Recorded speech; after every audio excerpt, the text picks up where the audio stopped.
Bill Gates said, "I will always choose a lazy person to do a difficult job because a lazy person will find an easy way to do it." What's a real-life example of this? I knew a guy who worked a pretty low-tier data and reporting role. He had a mix of daily and weekly duties, including several reports that normally required a lot of manual cleanup to turn raw data into something presentable. Nothing impressive title-wise, but definitely tedious. We didn't learn this until much later, but he had quietly built macros for basically every major task he was responsible for. Once everything was automated, he'd just run the macros, then deliberately wait until just before deadlines to send the reports out. He never missed anything and earned a reputation for being dependable. He also made a habit of complaining about how heavy his workload was, which conveniently kept anyone from reassigning it. After the setup phase, I seriously doubt he worked more than an hour a day. Eventually, he left for a higher paying job, and honestly, it was smart. If he'd revealed what he'd done earlier, he would have just been praised briefly and then buried under more work while still maintaining the automation. He didn't get taken advantage of by the job, he played it perfectly.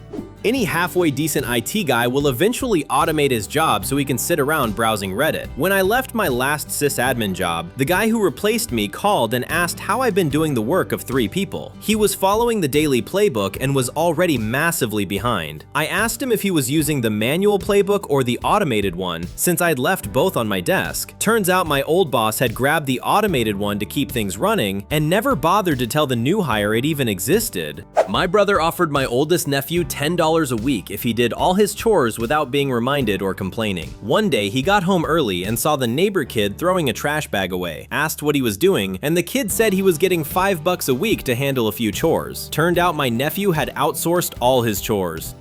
Outsourcing and child labor? This kid's destined to be a Nike CEO one day. Nephew it.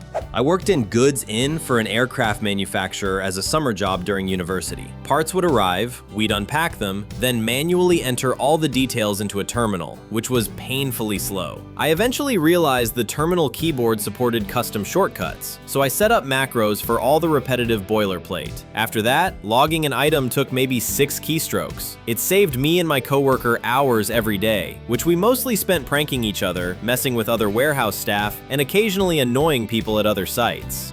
Made yourself more efficient and use the extra time to make your colleagues less efficient? Perfectly balanced, as all things should be.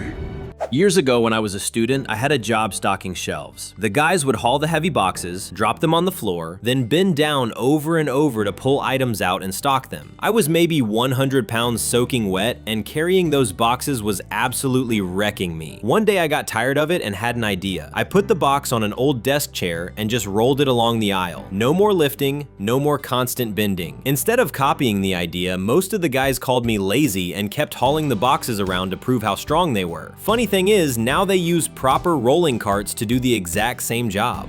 Screw lazy, screw strong. I would have copied you without a second thought. Every winter in Canada, power lines would snap under the weight of built-up snow. It took days for enough snow to accumulate, so they hired crews to walk the routes and physically shake the poles to knock it loose. One day, they noticed a bear doing the same thing and realized that if they could somehow get bears to handle it, they wouldn't need people walking the lines. The solution was giving one guy a bucket of honey and having him walk the route, smearing honey on the poles to attract bears. Shockingly, it worked for a few years, but it was still slow and inefficient. Eventually, they came up with a new plan. Fly a helicopter along the route with a trained sniper shooting honey-filled paintballs at the poles. On the very first flight, the helicopter's downdraft blew all the snow off the lines anyway. They still fly the routes to this day, just without the sniper. I got invited to my friend's annual apple picking day, which was usually an all-day affair with kids running around, filling a truck with apples for cider, and ending with a picnic. I'm lazy, so I suggested laying tarps on the ground to make things more efficient. We finished in about 2 hours what normally took the entire day. We didn't even make it to the picnic lunch. I basically ruined apple picking forever. My ex-boss handed me an Excel sheet with 124,000 rows, customer data twice over. Some duplicates had errors, and she wanted me to go through every row manually with the arrow keys and mouse to mark the faulty ones. I thanked her, sat down, and spent half an hour Googling formulas. I cobbled together a formula, double-clicked the little square to apply it to all rows, and boom, done. Went for coffee, chatted with coworkers, then told my boss I was finished. She expected it to take 3 days and couldn't believe it when I said I was done in under an hour. There were only 6 mistakes. About a year and a half later, I started a computer science degree, and I'm finishing my undergrad this summer. Imagine doing it their way to find 6 fucking errors. Back in high school, a bunch of kids used a shortcut through the woods to get home or to school. Part of the path went up a small but annoying hill. It only took about 10 seconds to climb, but you couldn't go around because one side had a cliff and the other was dense trees. One summer, about 14 of us decided to dig through the hill to make it flat. It took 3 full days of hard work. Totally worth it. We saved 10 seconds every morning and afternoon for over 150 days a year. And it wasn't just us. Hundreds of other kids used the same path. Sometimes you've got to put in serious effort now so your future self can enjoy the easy route.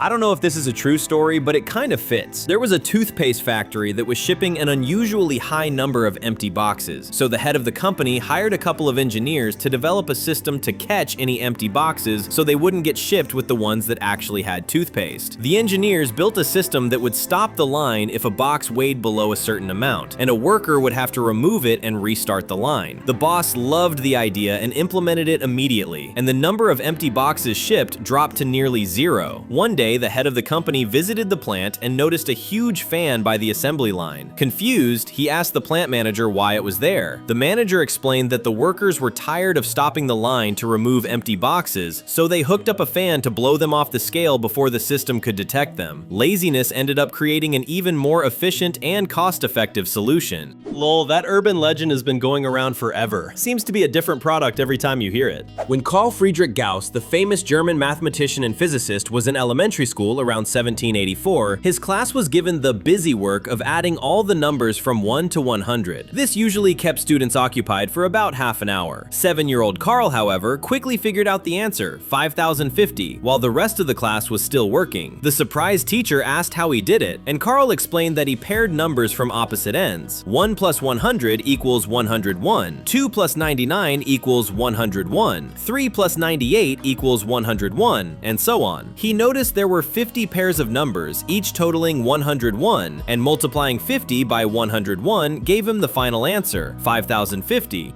Eating dinner out of the pot so there's fewer dishes to wash. In college, I worked at an Italian fast food place famous for its breadsticks. They came frozen and had to thaw first, so we'd spread them out on a giant 3x4 foot aluminum sheet, cover with a plastic bag, and leave them overnight in the walk-in. The next day, we'd move each stick to a new tray with tongs, flip them, cover, and let them sit for a couple hours before brushing on garlic butter. Tedious, usually 3 hours of work. One morning, I didn't feel like doing it the normal way, so I stacked the second tray upside down on the first, flipped them together, and removed the bottom tray. Same results. Finished the whole 3-hour job in about 15 minutes and blew the boss's mind. Got a 5 cents per hour raise.